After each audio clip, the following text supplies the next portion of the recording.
I've been using the new M4 iPad Pro for almost 6 months now since it came out earlier this year in May. And back then I called it just another powerful YouTube and Netflix watching device, but after putting this iPad through all kinds of work from drawing to note-taking to watching movies and more, I've realized that the iPad Pro is ingrained in my workflow now and that most YouTubers, including myself, were wrong about the M4 iPad Pro. So today I'm going to give you my long-term review on the M4 iPad Pro, talk about how I actually use it in my day-to-day workflows, and share some of the major changes that have made it even better since the release of iPad OS 18. If you're new here, my name is Aaron and I make tech videos from the perspective of a daily user, not a tech reviewer, so if you want to see more relatable tech content like this, be sure to drop a like and subscribe. Okay, before we get into everything, I want to quickly talk about how the hardware of this iPad has held up after using it for the last few months. So I have the 11-inch iPad Pro in the silver colorway, and despite it being the thinnest Apple device ever made, it's still very solid and hasn't bent or seen any visible wear yet. I do use my iPad with a case sometimes, but I've also been using it more often now without a case because I just like how premium and light and thin the device feels. 6 months later, the device still feels so nice to pick up and use every single time.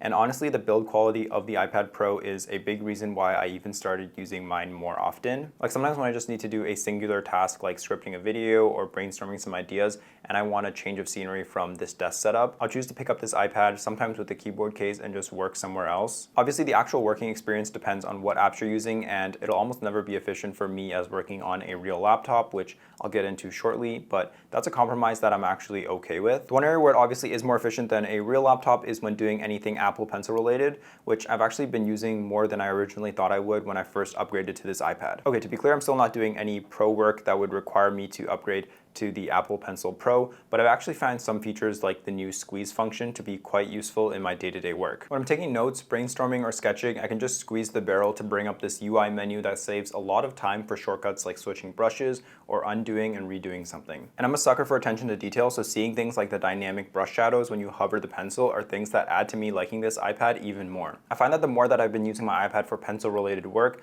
the more that I realize how much I need a paper-feel screen protector again. Thankfully, Paperlike reached out to sponsor this video, and I was so excited because I've actually been using Paperlike screen protectors since way back in university and even on my last M1 iPad Pro. When I first switched to this new iPad, I went with a tempered glass screen protector since I thought I wouldn't do as much pencil work. But now that I am doing more note-taking, thumbnail sketches, and other brainstorming work with the Apple Pencil, one of the main problems I noticed with the glass screen protector is that it creates a bit of input confusion that causes lines to squiggle like this when you draw diagonally slowly. That bothered me a lot, so I was really happy to finally switch back to the Paperlike screen protector, and you can really hear and feel the difference immediately.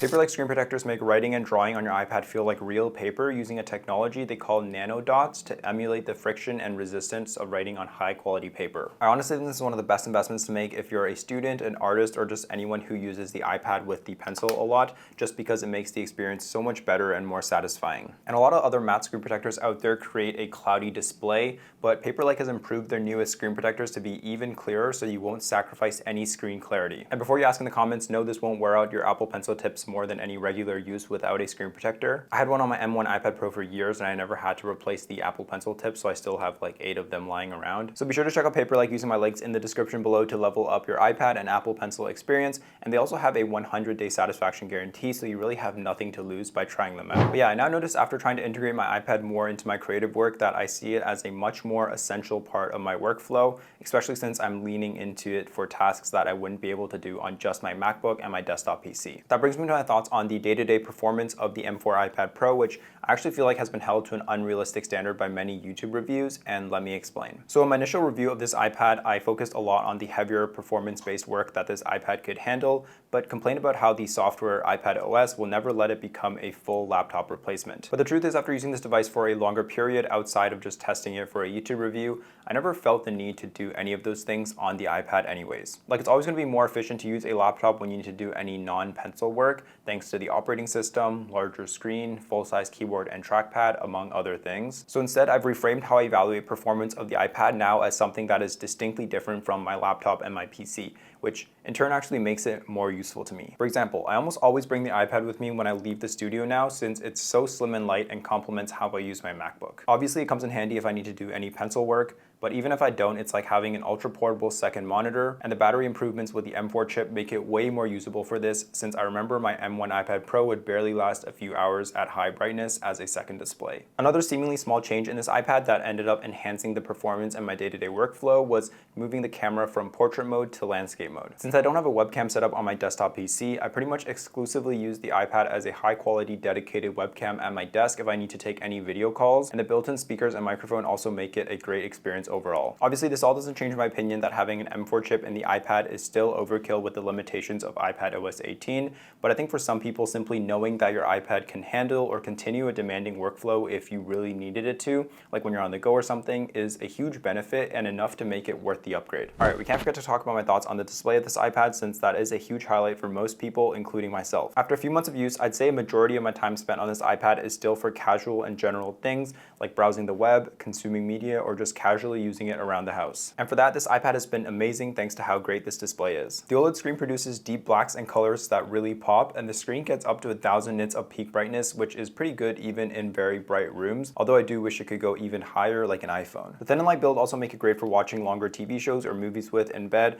and overall you just get a very great media consumption experience. And the one area where I'd want to see more improvement with the media consumption is with the speaker quality. I actually can't tell if it's worse than my old iPad or if it's just me, but even compared to the iPhone, the speakers always sound a bit more muffled when playing music. Like, it's fine for videos and movies, but when it comes to music, this is not it, and I would honestly rather use my iPhone. Finally, let's talk about iPadOS 18 with a focus on the changes that have really improved my day-to-day experience with the iPad. Obviously, there are a lot of changes on the customization side, just like iOS 18. Probably matters more to some people, but I haven't gotten around to customizing my iPad much, and I still have the home screen here looking very basic. But what I do really like are the improvements to the native iPad apps with iPadOS 18. For example, the Notes app now has this feature called Smart Script, which auto-refines your handwriting by cleaning it up, straightening it, and overall improving the appearance while maintaining your distinct writing style. It even automatically spell checks your handwriting, and you can even paste text into the Notes app and have it appear in your own handwriting, which is crazy. As a longtime Notion fan, this is the first time I've ever seriously considered switching to Apple Notes so I can combine my handwritten notes with my typed ones. The new calculator app is also nice to have, but the most hyped feature for handwritten math notes is actually kind of gimmicky and can only solve basic equations, so it's probably only useful for super simple stuff. I do like the conversion calculator though, especially because you can directly put formulas into the conversions,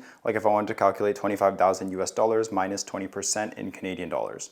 And the last main area of improvement that I've actually noticed day to day is with the Safari browser, since I do browse the web and read articles on my iPad more now. You have this feature called Hide Distracting Items, where you can just click and magically remove ads or other annoying pop-ups. They do all come back when you refresh the page, so it's not permanent, but if you're reading through a long article or want to screenshot a website, this is still super helpful. And another big one for me is the improved reading mode, which now lets you customize the color of the background and the font of the text. It's so intuitive to use, and it's a game changer for turning your iPad into an e-reader for different news articles, websites, and other blogs. You can even have the iPad read out loud any article for you now in this mode, and it basically only reads the article, ignoring any irrelevant ads or any other random text. And lastly, I haven't gamed much on this iPad despite it being the perfect device for mobile gaming if you're into that. But of course, we have the new game mode on iPadOS 18, just like in iOS 18. This iPad probably could already run every game you wanted to run flawlessly, but I guess the performance will be even better now with game mode. So yeah, but that's pretty much it for my long-term review and thoughts on this M4 iPad Pro after using it almost day to day for the last 6 months. Again, I still think the iPad is not and will never be a full laptop replacement if Apple still wants to continue selling MacBook, but it is the best tablet on the market in terms of design, performance, and real-world day-to-day usability,